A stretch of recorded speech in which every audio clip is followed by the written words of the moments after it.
नमस्कार। लोकायत द्वारा आयोजित व्याख्यान बजट 2021-22 इसमें आम लोगों के लिए क्या है, इस व्याख्यान के इस चौथे भाग में मैं नीरज जैन आपका स्वागत करता हूँ। आज हम बजट के खेती संबंधी प्रावधानों के बारे में चर्चा करेंगे। 2014 के लोकसभा चुनाव के समय भारतीय खेती गहरे संकट में थी।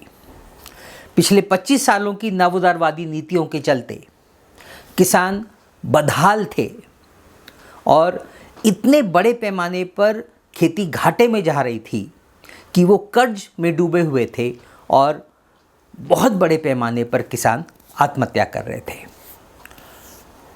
मोदी ने इसी का फ़ायदा उठाया, किसानों को वायदा दिया कि वो खेती को फ़ायदे में लाने के लिए सत्ता यदि वो जीत गए तो तुरंत ही कदम उठाएंगे और यहाँ तक वायदा कर डाला कि 5 साल के अंदर किसानों की आय दुगनी कर देंगे। ये एक महत्वपूर्ण कारण है कि भाजपा 2014 के चुनाव में बड़े पैमाने पर वोटों से जीतकर सत्ता में आई।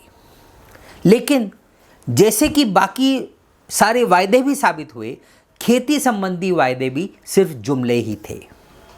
मोदी ने वही जो पहले वाली नीतियां थी उन्हीं को जारी रखा, बल्कि खेती और गहरे संकट में चली गई, जिसके चलते कि न सिर्फ किसानों की आत्महत्याएं भी वैसी ही चलती रही, बल्कि मोदी के पहले 6 सालों में खेती का विकास दर पहले वाली यूपीए सरकार के 10 सालों के कार्यकाल की तुलना में और ज़्यादा घट गया।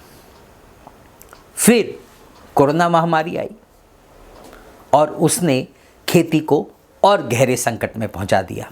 ये स्लाइड देखिए, इसमें हमने 22 फसलों की चर्चा की है कि 2019 की तुलना में 2020 में कितनी मात्रा में वो फसलें बाज़ार में आई। उदाहरण के लिए जैसे ये कॉलम देखिए, गेहूँ 2019 में यदि उसका 100 क्विंटल बाज़ार में आया था तो ये टेबल बताती है कि 2020 में सिर्फ 66 क्विंटल बाज़ार में आया। ये सारी 22 फसलों के बारे में दिखता है कि सारी फसलें 2020 में 2019 की तुलना में बाज़ार में कम आई, बल्कि आधी से ज़्यादा फसलें लगभग 50% के आसपास आई। इसका मतलब क्या हुआ कि किसानों ने ज़्यादातर अपनी फसल लोकल व्यापारियों को औने पौने दामों पर बेच दिया होगा। यानी कुल मिलाकर खेती लॉकडाउन के समय बहुत गहरे संकट में चली गई थी। यही हाल मुर्गी पालन उद्योग, डेयरी उद्योग और मांस उद्योग का भी था। ये स्लाइड बताती है कि ये तीनों उद्योग भी बहुत गहरे संकट में चले गए और इनमें भी बहुत ज़्यादा नुकसान हुआ। तो अपेक्षा ये थी कि लॉकडाउन के समय मोदी सरकार कृषि और कृषि संबंध से जुड़े हुए जो डेयरी, मत्स्य पालन और पशुपालन उद्योग है, उसके लिए काफ़ी बड़ा राहत पैकेज घोषित करेगी। जो सरकार का आत्मनिर्भर पैकेज था 20 लाख करोड़ का, उसमें खेती से संबंधित भी बहुत घोषणाएं की गई। अब वाकई क्या हुआ, आंकड़ों में देखते हैं। हमने पहले देखा था कि 2020-21 का जो सुधारित अंदाज है, उसका 2020-21 के बजट अंदाज की तुलना में 4 लाख करोड़ रुपए सरकार ने ज़्यादा खर्च किया। तो इसका एक हिस्सा खेती पर भी खर्च किया गया होगा।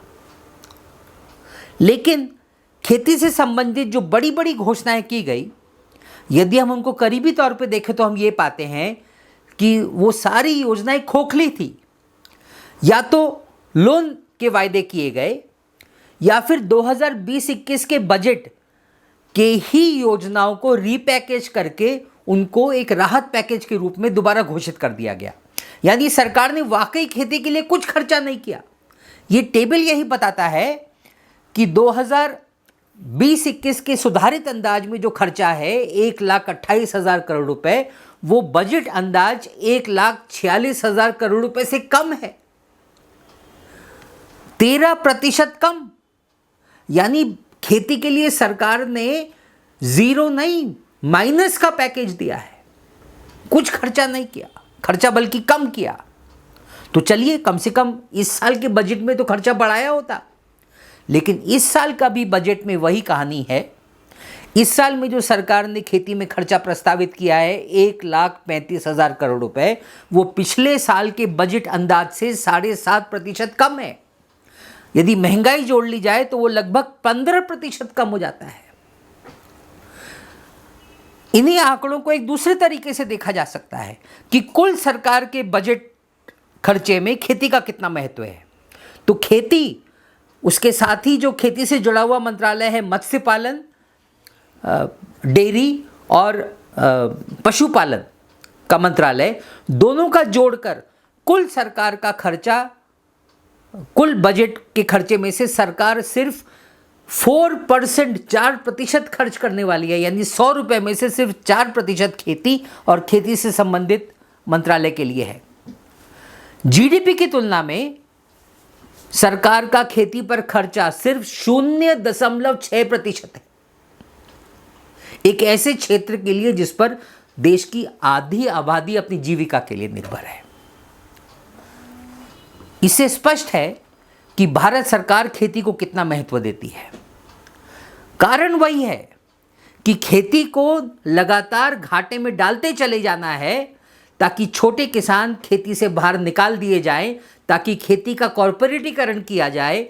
ठीक वही यानी किसान जो मांग कर रहे हैं दिल्ली बॉर्डर पर कि 3 कृषि कानून वापस लो, उनका जो डर है कि ये 3 कृषि कानूनों का उद्देश्य खेती का कॉर्पोरेटीकरण करना है, वही खेती के बजट विश्लेषण से भी साबित होता है। अब हम खेती से जुड़े हुए एक और मंत्रालय की चर्चा करते हैं, ग्रामीण विकास मंत्रालय, मिनिस्ट्री ऑफ रूरल डेवलपमेंट। यदि सरकार इस मंत्रालय पर अपना बजट आवंटन बढ़ाती है तो निश्चित तौर पे उसका खेती को भी फायदा होगा। लेकिन बजट आंकड़े ये बताते हैं कि इस मंत्रालय के लिए इस साल सरकार का कुल एलोकेशन है 1,33,000 करोड़ रुपए, जो पिछले साल जो सरकार ने इस मंत्रालय पर जितना खर्चा किया था उसकी तुलना में लगभग 30-40% कम है। पिछले साल का आंकड़ा है 1,98,000 करोड़ रुपए। इतनी ज़्यादा कटौती हुई है, लगभग 30-35% की। अब यदि इसकी और गहराई में विश्लेषण करें तो हम ये पाएंगे कि ये कटौती मुख्यतः इस मंत्रालय की जो सबसे महत्वपूर्ण योजना है, महात्मा गांधी राष्ट्रीय ग्रामीण रोजगार गारंटी योजना, नरेगा जिसको बोलते हैं, उसमें सरकार ने भारी कटौती की है। इसी के चलते इस मंत्रालय के कुल बजट आवंटन में भी कटौती हुई है। तो चलिए नरेगा पर थोड़ी और गहराई से चर्चा करें। नरेगा योजना देहातों के लिए एक बहुत ही महत्वपूर्ण योजना है। इसके चलते कई अध्ययन ये साबित करते हैं कि इसने गांव के इलाकों में भूखमरी कम की है, लोगों को रोजगार उपलब्ध कराया है, वगैरह वगैरह, खेती के बढ़ते संकट के चलते। लेकिन मोदी सरकार जब से सत्ता में आई है, उसने इस योजना को लगातार कमज़ोर करने की कोशिश की है। इसके लिए जितना पैसा आवंटित करना चाहिए था वो कभी किया ही नहीं, और उसी का परिणाम है कि यह योजना हालांकि लोगों को गारंटी देती है साल में 100 दिन रोजगार का, लेकिन इस योजना के तहत सरकार ने उतने पैसे कभी दिए ही नहीं, जिसके चलते लोगों को औसतन पिछले 6 सालों में सिर्फ 46 दिन का रोजगार मिला है। 2020-21 में इस योजना के लिए सरकार ने 61,500 करोड़ रुपए, सिर्फ इतना ही आवंटन किया, जो उसके पिछले साल का जो वास्तविक खर्च है 71,000 करोड़ रुपए, उससे 20% कम है। इतनी कटौती कर दी। लेकिन फिर कोरोना महामारी फैली, देश में लॉकडाउन घोषित हुआ, शहरों में चूंकि सरकार ने कोई राहत पैकेज उपलब्ध नहीं कराया तो हाहाकार मच गई और लाखों की संख्या में लोग अपने गांव वापस लौट गए। देहातों में भयंकर हालत हो गई, त्राही त्राही मच गई और सरकार को मजबूरी में इस योजना पर अपना जो आवंटन है वो बढ़ाना पड़ा। सरकार ने लगभग 40,000 करोड़ रुपए और खर्चा किया इस योजना पर। आप ये स्लाइड में देख सकते हैं कि कुल सरकार ने इस योजना में खर्चा 111,000 करोड़ रुपए तक खर्चा किया पिछले साल, और लोगों को इससे काफ़ी राहत मिली। लेकिन उसके बाद के अध्ययन बताते हैं कि तब भी यह बढ़ी हुई रकम भी नाकाफ़ी थी। अध्ययन बताते हैं कि लगभग 1 करोड़ लोगों को काम नहीं मिला, जबकि उनको काम चाहिए था। और यही कारण है कि विशेषज्ञों का अनुमान है कि सरकार को पिछले साल अपना बजट इस योजना के लिए कम से कम 2 लाख करोड़ रुपए करना चाहिए था, और इस योजना के तहत लोगों को जो 100 दिन का रोजगार मिलता है वो कम से कम 200 दिन का करना चाहिए था। लेकिन सरकार ने वो सब नज़रअंदाज करते हुए इस साल का अपना इस योजना के लिए बजट का जो रकम है वो घटाकर सिर्फ 73,000 करोड़ रुपए कर दिया है, यानी पिछले साल की तुलना में लगभग 35% कम। जबकि सारे अध्ययन ये बताते हैं कि गांव में उतनी ही भयंकर हालत बनी हुई है, लोगों की रोजगार की तलाश है, और सरकार को इस साल इस योजना के लिए कम से कम 2 लाख करोड़ रुपए एलोकेट करने चाहिए थे। लेकिन सरकार को लोगों की ज़रूरत से कोई लेना देना नहीं है। कुल मिलाकर सरकार को खेती और खेती से संबंधित सारे मंत्रालयों का गला घोटना है, ताकि इस देश में परिस्थितियां तैयार हों खेती के कॉर्पोरेटीकरण करने के लिए। तो आज के लिए इतना ही। धन्यवाद।